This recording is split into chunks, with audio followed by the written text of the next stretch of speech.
Welcome to another episode of AJAWI TV. I'm AJAWI, and for today we'll be talking about concrete roof versus timber roof. So that will be our topic for today. All right. Sorry for the late start with the live. I was trying to set up basically and to get information together for you guys. All right.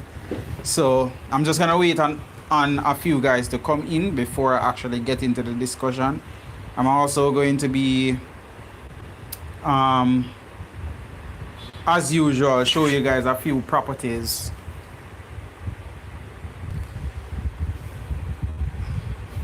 Guys, I don't know what's going on with this live. It seems to always be giving me some issues for some reason. I don't know why. I'm gonna try clone out my thing. But anyways, I'm just gonna wait until a few guys come in the room and then we can get into the discussion. As I said before, I will be showing a few properties that I looked in the Gleaner for today, as I do on Sundays. All right. So on Sundays I'll be looking and seeing if there are properties posted, and then let you guys know from there. All right. Good news is for today is that I actually finished the drawing that I'm supposed to be doing the comparison with. All right. So I'm just gonna continue to wait until a few people come in the room and then we can get the discussion going.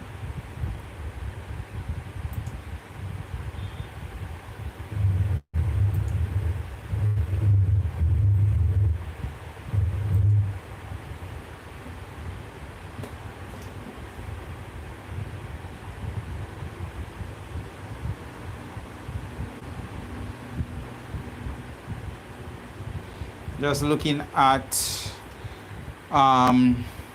a few stuff and bringing up everything. Everything is brought up already. I'm just waiting on you guys to populate the room, and as you come in, just please hit the like button so that we can get going and stuff like that. And tell me if you like the shirt. All right, the merchandise is here. This is my official AJAWI shirt. I don't know if I should actually sell it, but we're thinking about that. All right. So I didn't see a lot of properties today. I didn't see a lot of properties in the Gleaner. I see 1 and 2. I see one for 2 points up million. And I see a few for. I saw one for 4 million. So I'm gonna let you guys know that, and then I'm gonna discuss the roof. Right. I'm not gonna stay long on this live because it's Christmas and I'm kind of burnt out, so that's one of the reasons why I decided to come at this particular time. I feel kind of burnt out, so I was just trying to take some time for myself, but I was there preparing the drawing to do the comparison for the roof job, right? Which is to see which one of them is cheaper. We actually ended up getting somebody to actually do the episode with me. They're Roper Consulting. They're a quantity surveying company. They are a young company just like myself, but they have decided to come on board with me, and I've provided them with the information as well. So I was actually working on that today, trying to get that out to them because a few things needed to change in it to make sure that the comparison is actually the comparison would be a good comparison. Who is that? George Taste the Kitchen. Welcome, George. So I was trying to work on that, even though I'm trying to get some rest. I was trying to work on that, and I actually finally finished that. So I will show you both designs so that you guys can know what the comparisons will be. If it is that you want the drawing for those designs, then you can always reach out to me for that. All right, so being that I'm not going to stay long on this live because it is Christmas and I do want to get some rest before tomorrow. The first property that I see, right? The first property that I see is in where? All right, land for sale, 2.4 acres development land, and this one is for $5 million, right? This, I just pick up the Gleaner, as I say, and I go through it.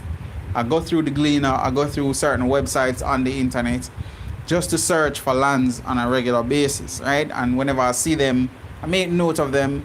I don't necessarily search for properties for people, but if I see a property that I think is, really reasonable, or it's a good opportunity for somebody, I'll tell you guys. All right, so you can always look out for lives on Sundays. So every Sunday, just know that on Sundays I'm going to be doing that. All right, so one property is on Spur Tree Hill, right? That is 1/4 acre, and that is for $5 million. I'm gonna tell you the number that you can call at the end. So there's another property that I saw in Hanover, right? That's another 1/4 acre as well, 1/4 acre property in Hanover, and that's what's that? $5 million, right? There's another 2.0 acre land, 2.99, call it 3 acre property in where is that?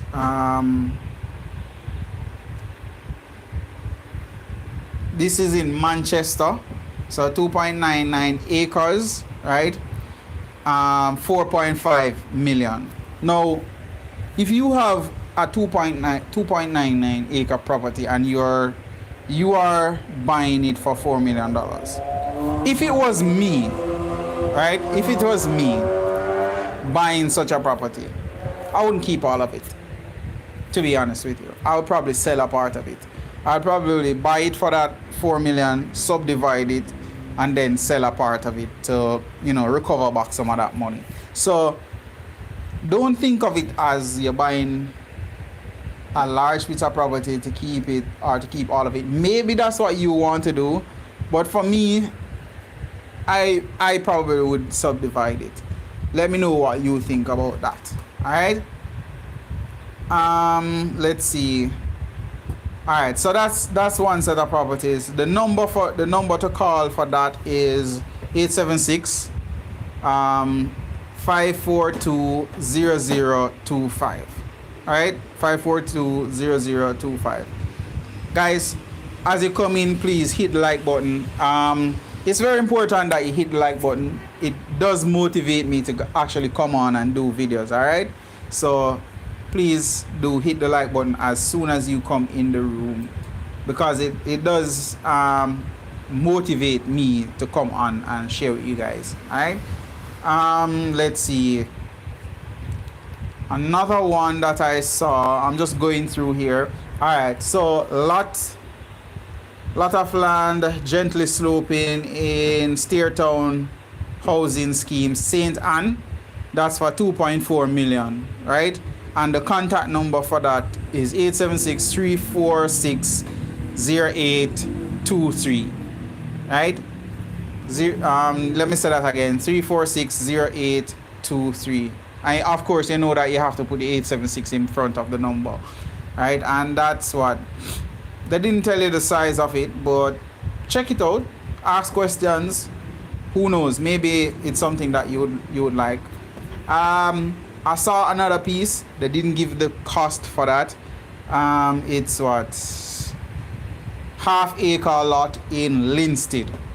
You probably can call and find out what the price is. The number for that is 876-873-5752. All right. Let's see, did I have a last one? Yeah, there's another one which is in St. Elizabeth. So if it is that you're looking to go rural, you know, St. Elizabeth, this one is for $5 million. They did not show the size of the property, but the number to call is 3234004. Those are the properties that I saw today that, you know, I thought of the location and of the price, and I said to myself, okay, these are properties that I would consider if it is that I was buying. Again, I am not a I'm not a real estate agent, right? So I cannot sell land. I'm just giving you the information so that you can then go ahead and, you know, inquire about these, because I think that those are interesting to me. All right, so you can go ahead and check those out. All right, so this week there was an article again about a building to be demolished simply because of breach as it relates to construction, right? It was aired in the newspaper. I think it was Wednesday, right, where a Chinese developer, even this one was in St. Mary, right? And the reason why I'm bringing this up to you, I think that a lot of people don't understand why the parish council would order a building to be demolished, or fine a developer for breaching, right? And it was pointed out within the article as well. All right, so within this article it stated that the developer is a Chinese developer, right? And they were given multiple notices to cease and desist from construction due to the fact that they have breached the property, breached the restrictive covenant, and they're building regardless. They took no warning from the council, and as such the council decided that they are going to take it to the court. And as a result of the court ruling, the building has to be demolished. Guys, 8 persons are in the building. Please hit the like button. Thank you. Yeah, so they said that the building is to be demolished. Now, you're constructing a building, right? And you have breached the restrictive covenant. Why would the council ask you to demolish the building? Or what really is the restrictive covenant, or why is it there? You have to understand this. Within certain areas, certain factors are considered when restrictive covenants are put into place, right? This is not only to guide the development of the area, but it is also to protect life. At the end of the day, that's what the restrictive covenant is trying to do, protect life. Sometimes what will happen is that the restrictive covenant may say you are supposed to be X distance away from your boundary. Why? What they are trying to do is to ensure that if there's a fire, there's enough space around the building for people to get in, or for the fire services to get in and out around the property, or for access and egress from the property, right? So there's a fire, people are supposed to be able to move around the property and leave, or they're supposed to be able to the fire department is supposed to be able to access the property accordingly. Now there's another reason, right? There are other reasons, but there's another important reason that I want to point out to people who are doing construction, why there's a restrictive covenant on your property.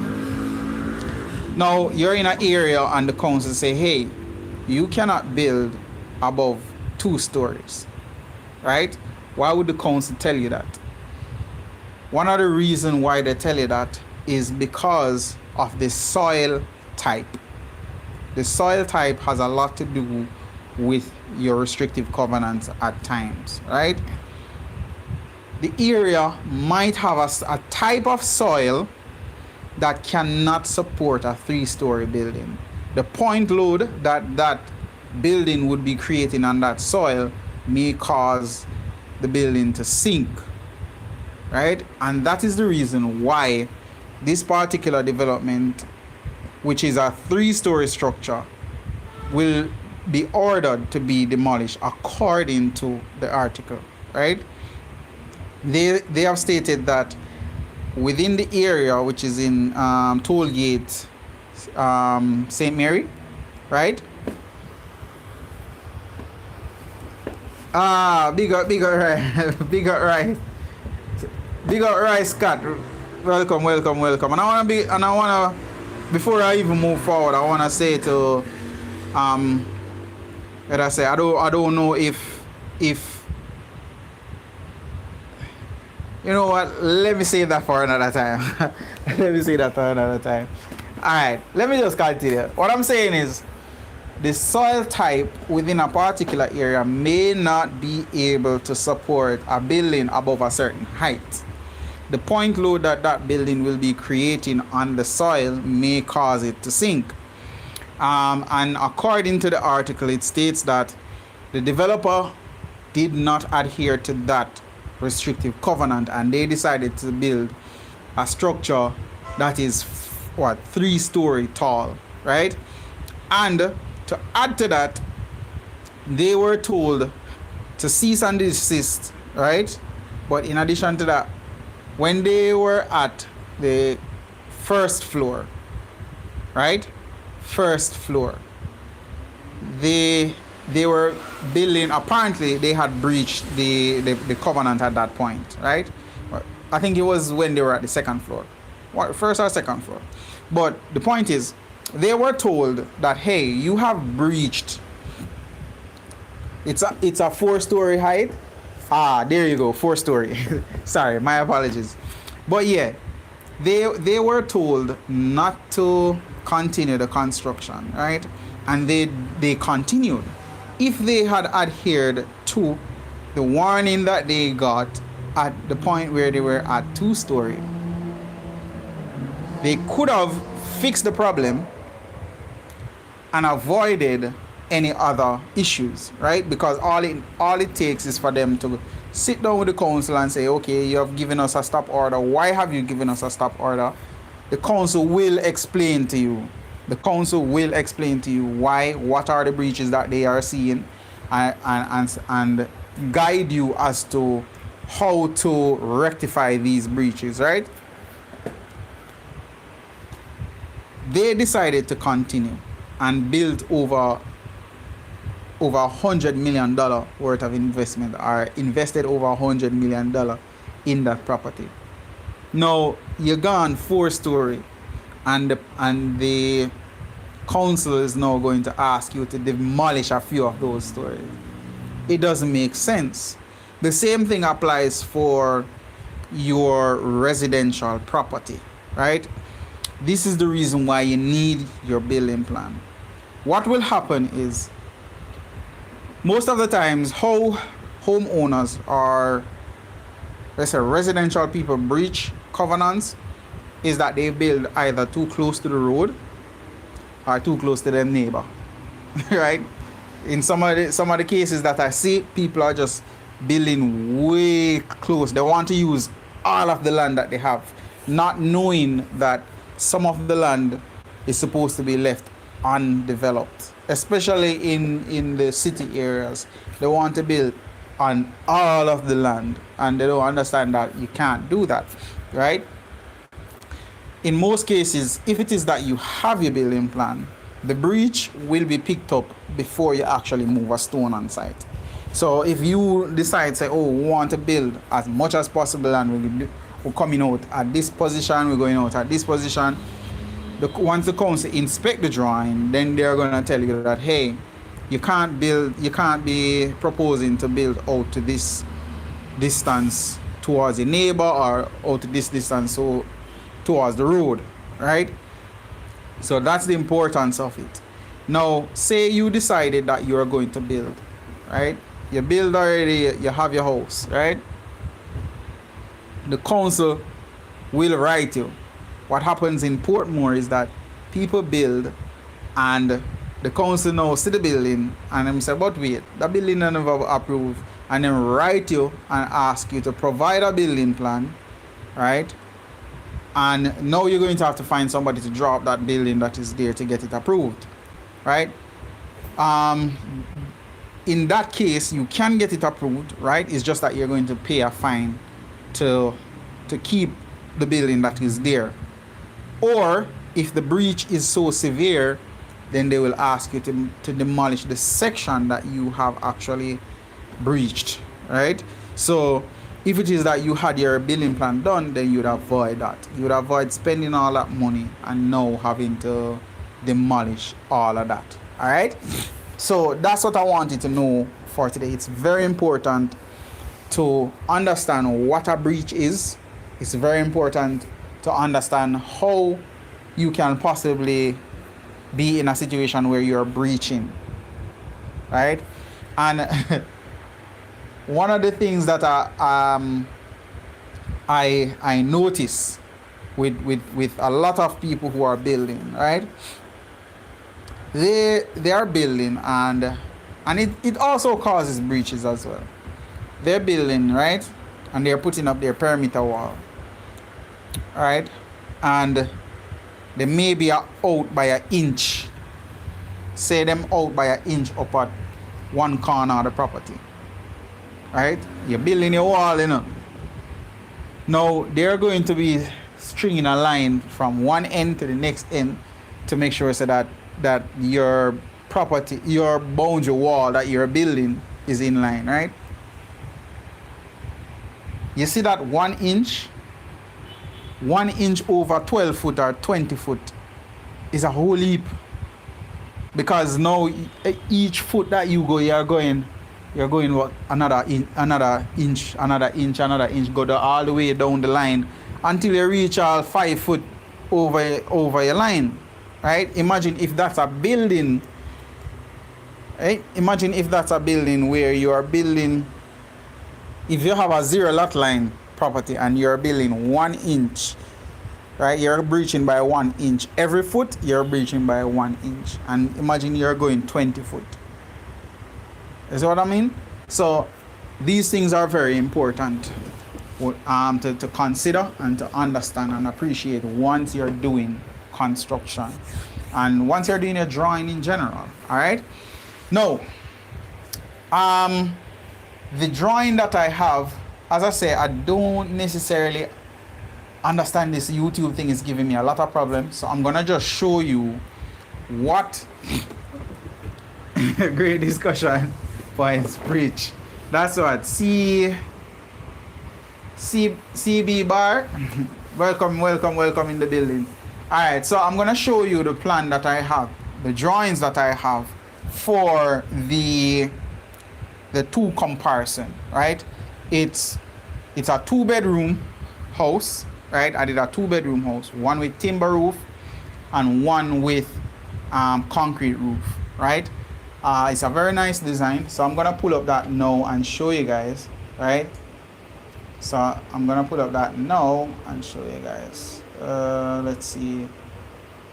And bear with me because I'm still trying to figure out this what do you call it, YouTube thing as it relates to live, because normally I pre-record, so I get to, you know, sort out everything beforehand and then I get you guys the videos, but I'm going live, so it's kind of different. All right, so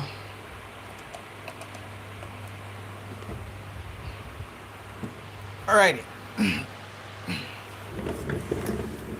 So alright, I'm gonna show you the drawing that I have right now, right? Let me know if you guys can see it properly, if you need me to let's see. Alright, so this is the building that I have. This is the building that I have, right? It's a simple 2-story structure, single story, 2 bedrooms, right? 2 bedrooms. So that's 1, two bedrooms, right? Not clear what's seen. All right, let me try and clean up that a little for you guys. 1 second. Let me just try and sort out that for you so that you can see it better.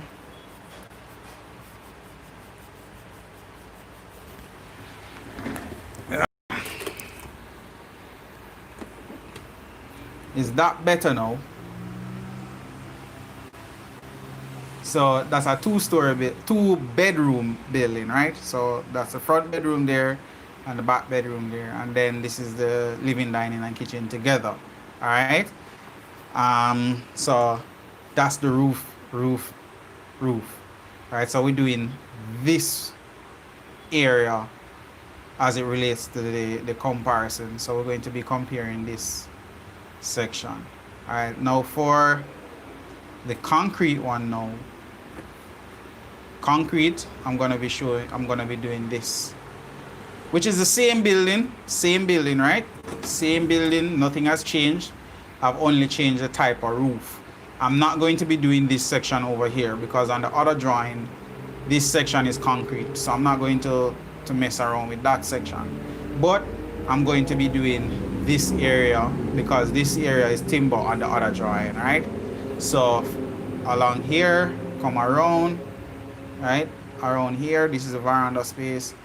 Going back around, that's what the comparison will be of, right?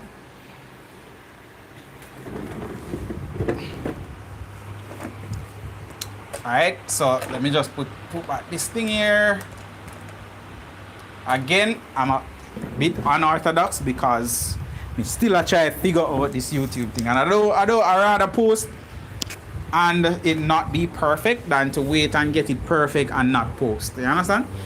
Alright, so now that you see the drawings that I've been working on for this particular episode, and I wanna thank Scott. I wanna thank Dwayne for sponsoring the episode. Right, one of our followers actually sponsored the episode by providing a little bit of capital for that, and I want to say thank you for that. Right. I told you guys that I needed a webcam because my webcam went out. Royce Scott. sorry. Royce Scott.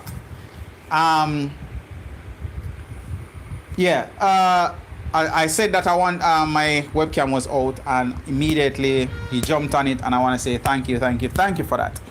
Now, I've been working on this, so you guys see that my Christmas has been that, right? And I spoke with Roper Consulting. They're a quantity surveying company, right? Business, young entrepreneur like myself, and they said that, hey, we appreciate what you're doing. We're gonna come on with you, right? We're gonna do this with you. So you can check them out on Instagram. They're on Instagram as well, and they have decided that, hey, they're going to do it for us. I've already sent them the drawing, and that episode will be next week. So on next week Sunday at 5 o'clock, we'll be having that discussion, and they will be on, so you can actually have your questions. You can ask them the questions. You don't necessarily have to ask me. My thing is, the thing with this channel, right, is that I want you to have the professionals, get the information from the professionals. Yes, I understand each aspect of construction, right? But I'm not professional in every single aspect of it. I try not to do that. I focus mainly on the design aspect and master that particular aspect. And then what I do is I appreciate the other disciplines that are involved, and whenever they are needed, I recommend them. I do not like the whole jack of all trade, master of none. And that is what most people are, that's the mistake that most people make. They have one person doing every single aspect of construction. If you're in construction, my belief is, if you're in construction, right, and you have one person doing every single aspect, you will not be able to get quality work, right? If your mason is the one mixing concrete, is the one doing the electricals, is the one doing the roof, is the one doing the plumbing, is the one doing the drawing, how can you have quality control, right? And how can you have accountability? Who is checking the work? That's and somebody asks, how can women in construction, right? How can women avoid being ripped off within construction? That's a simple way to not get ripped off in construction. Stop trying to find people who can do every single thing in construction, because it doesn't exist. If up there, my boss. Yeah, the thing is, people are trying to get everybody in one person, right? The man where I dig the hole, you want that the man there for a pack stone. And you're doing this because you're trying to save money. No. The rule that I learned, I was working on Bagwat Gorge, right? As I just leave school and I'm working on Bagwat Gorge on the project. And the number one thing that I remember from that project, the project manager said to me was, if something costs $10 to do, spend the $10 and do it. Don't try and get it for $9. Because what's going to happen is you're going to get $9 worth of work. What people within construction have to do is understand the different disciplines that are there, understand the cost. Yes, try and get it as reasonable as possible, right? But at the same time, understand the value of getting the right person to do the right thing, right? People always ask me, hey, are you going to be doing the construction and then doing the drawing and stuff like that? And most of the time I tell them no. Why? I don't want to be the one to be doing your drawing and doing your construction, because then that's a conflict of interest. And most people won't tell you this, right? Because how do I then inspect the construction and pick up a problem and then come to you? You're going to say to me, hey, but are you dry? You should have known, say there's an issue there. No, I'm not going to point it out to you because I mean do it. I'm going to try to fix it without you knowing. But at the same time, that's going to cost a problem, because then there is going to be somebody have to pay for it somewhere, right?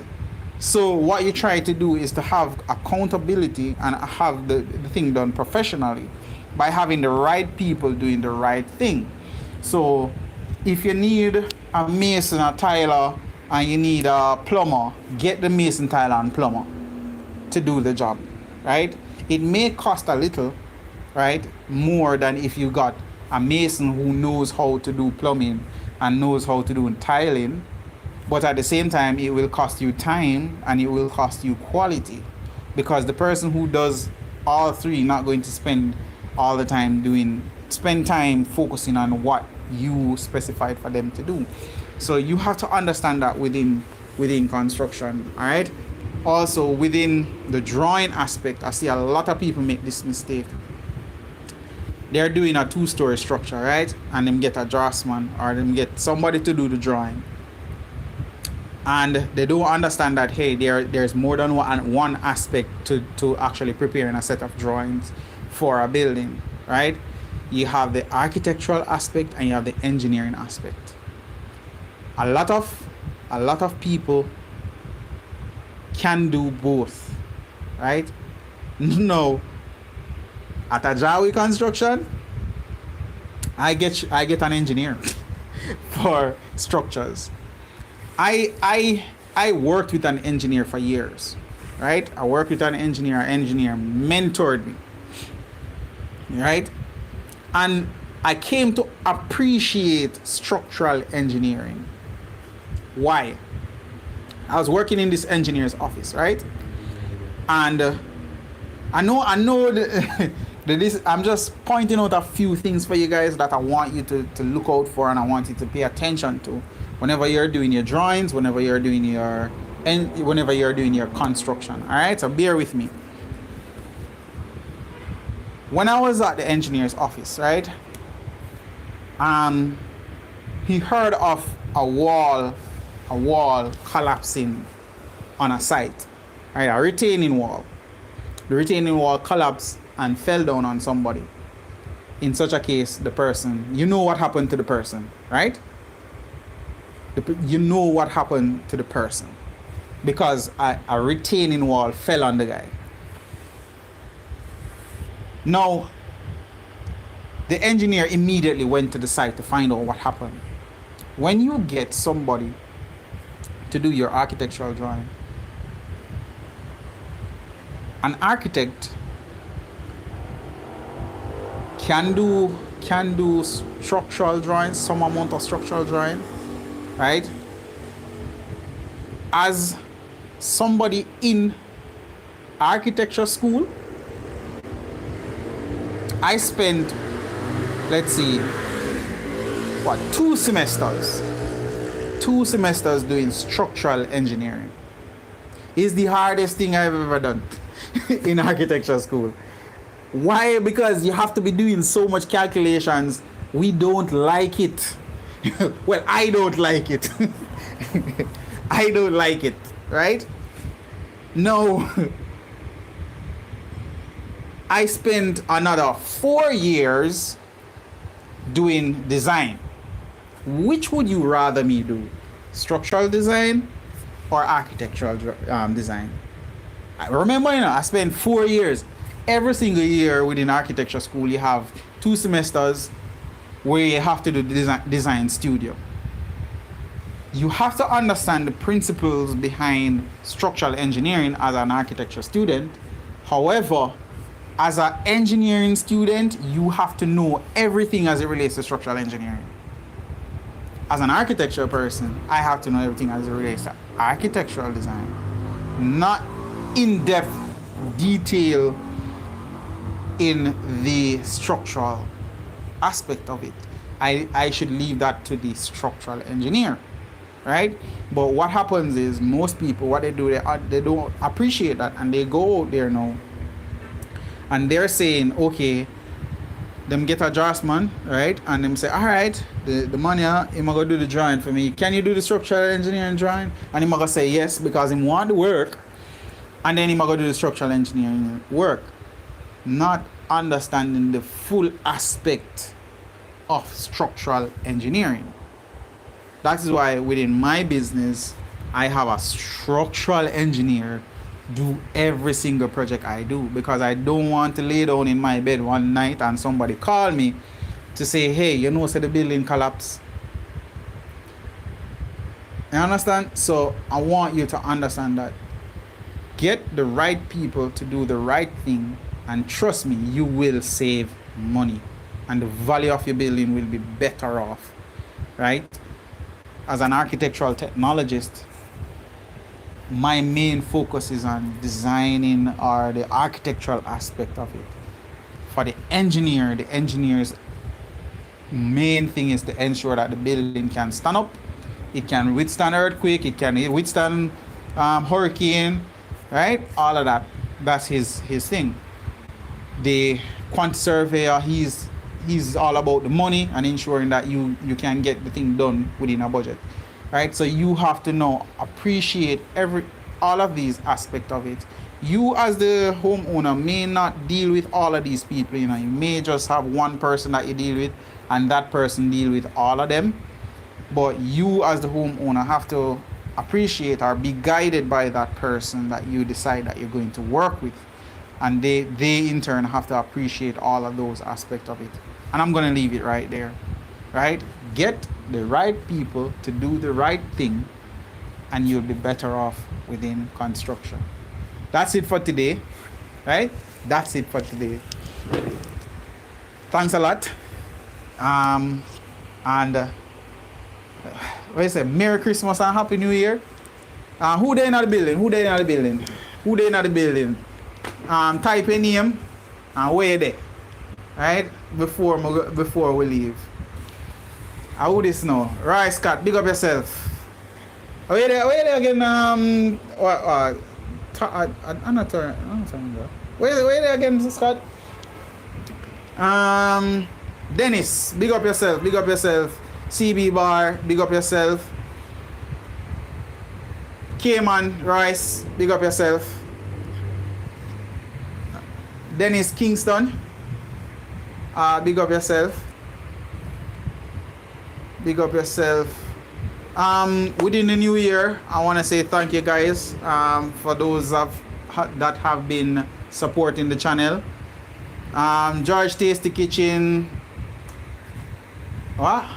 Pennsylvania, yeah. Johnson, yeah. Thanks a lot. I really appreciate it. Please hit the like button whenever you come in. That really motivates me, guys. When I see that you guys actually like it. CB Bar here in Canada. Big up yourself. Stay warm. Boy, I know say over the cold. Those that have been stranded in the UK. They say puff up your chest. Scotty not easy, no man. Guys that have been stranded in the UK. UK, yeah. I'm not get banned from coming back to Jamaica at the moment. Right? Need to do more on properties. Who that? Diana Hilton. Yes, did that, but still get what? Lousy job. Plumber, Tyler man, steel man. No, because I try get. Who choose them? Some that can't right. Who inspect when you do the construction?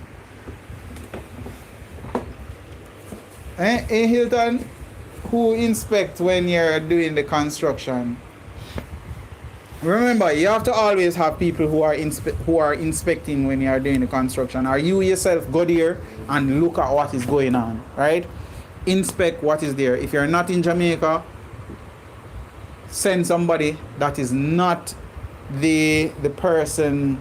Electrician told me, contractor told him to do temporary job. How is it? What are there? It's a temporary house. That not right. No man, that's because you're not having the right people doing the inspection. Right? Whenever you are going to do a payment to anybody, inspect it. Inspect. And let them tell you what has been done. Right? Let them tell you what has been done. Diana Hilton, Philadelphia. Oh, you're not in Jamaica. That's one of the reasons. Yeah. Alright, here what you can do. I'm wanting to listen up for this. Alright?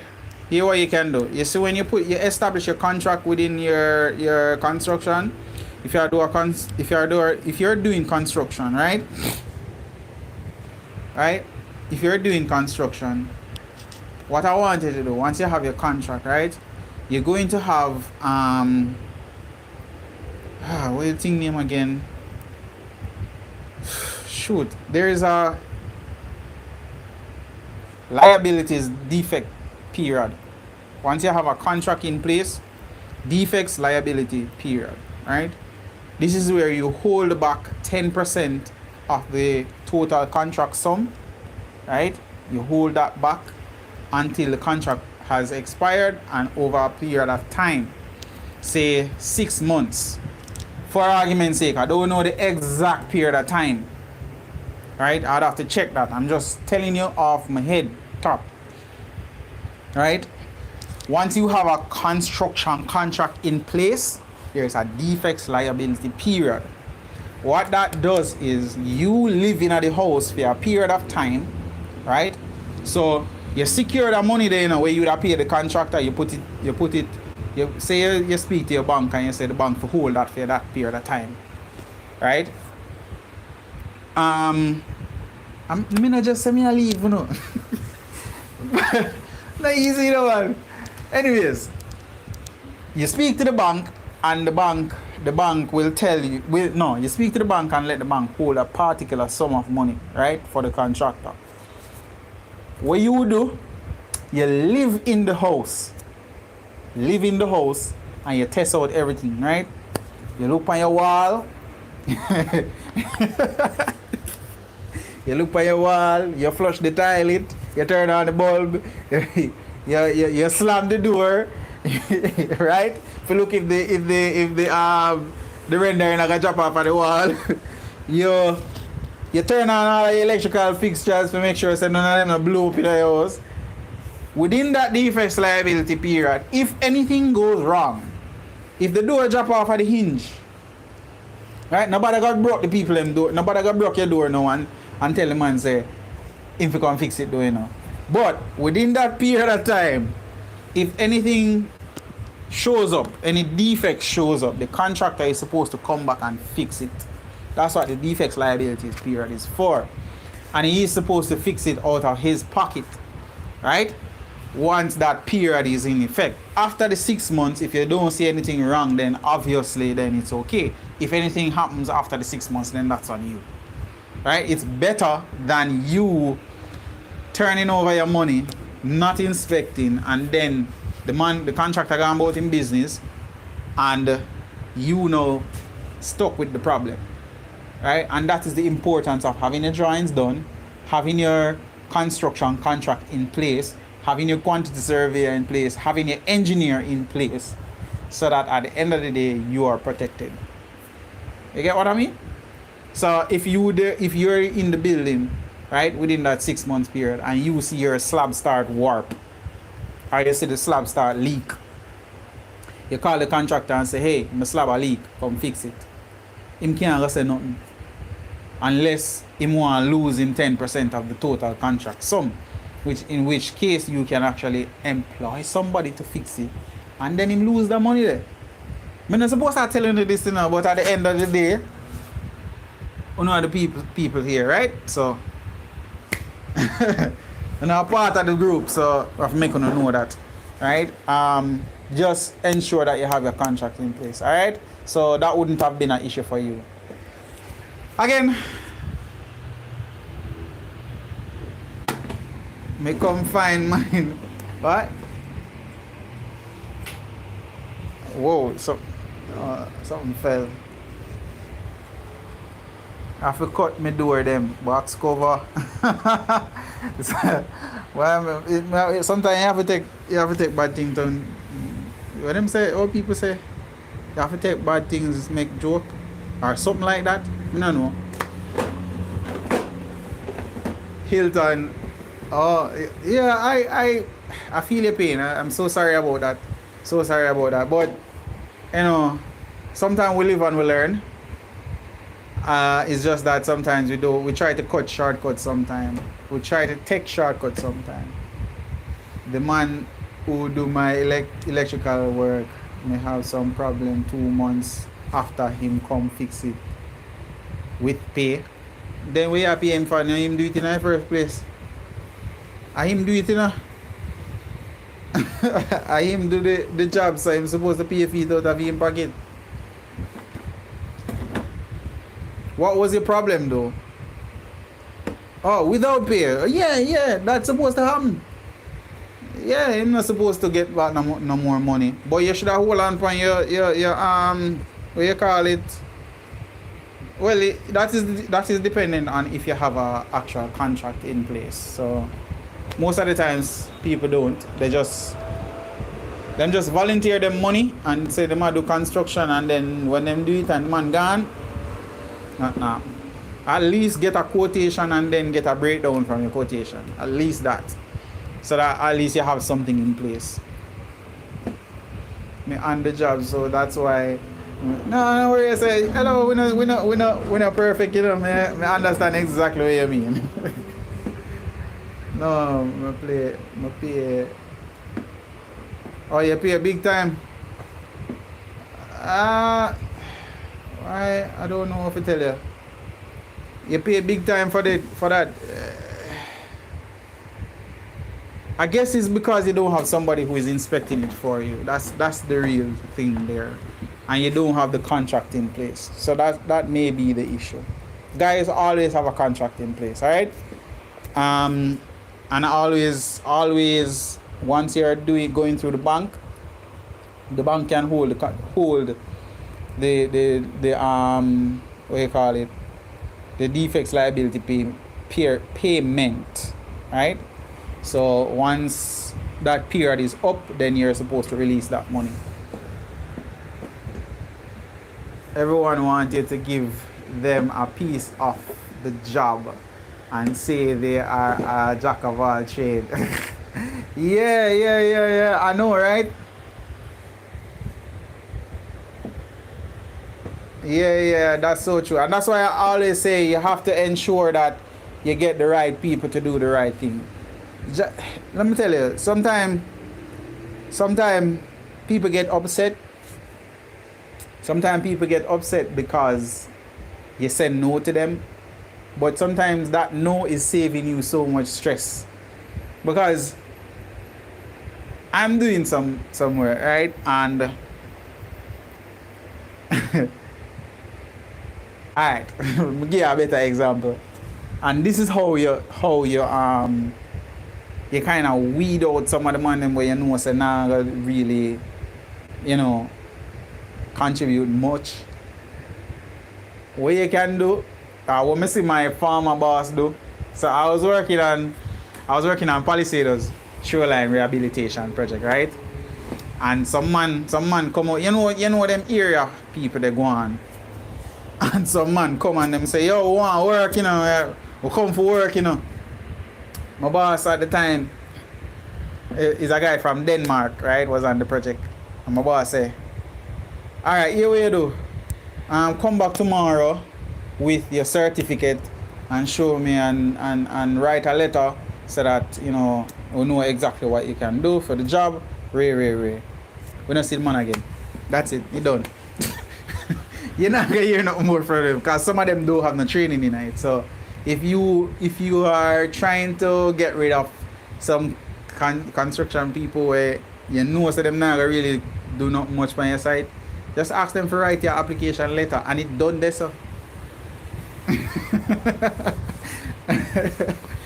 Right? It done this. So. What is your thought on board house that is well designed? I think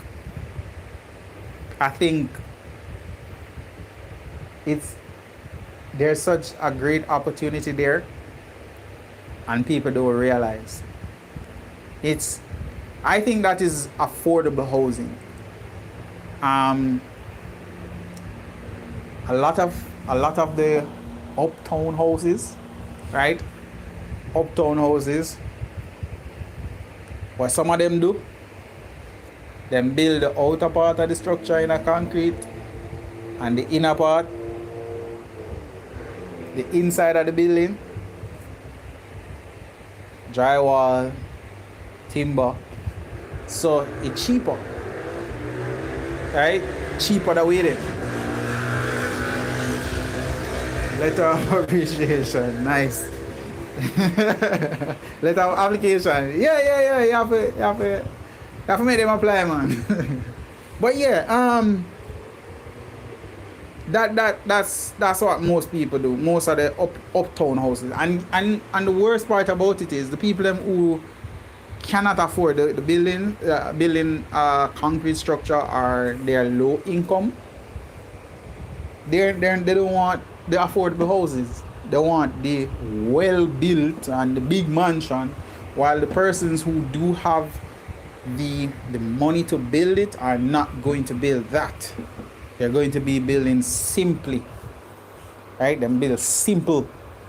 Them build the exterior in a concrete and the inside in a drywall partition, or them not gonna 3-story, 4-story and try impress the neighbor. What them a do with the money is that them build a house where them know so them are living in and it's comfortable, well designed, and then them go use the rest of money and invest it somewhere else and make more money upon that and live a good life. But as people who don't have the money, we want build a big house, make it look good so that people can fool people say we are live a good life. It's just so messed up. Right? Build a house so you know you're comfortable with. Build a house that when you come home, you're comfortable, you appreciate what you have, it's well landscaped, and then you use the rest of the money there where you build the 6 or 10 bedroom where you can't sleep in a more than one, right? And you're not going to use half of them. And then go invest it in a something and bring in some passive income, or bring in some income where you can live a decent life. Every weekend you go on the North Coast, go drink a couple beer and things like that. That's my belief still, So, yeah. I wanted a timber house, but they talked me out of it, saying people going to burn it down. What about no house? Yeah, I live bad with people. No man, I'm not saying that.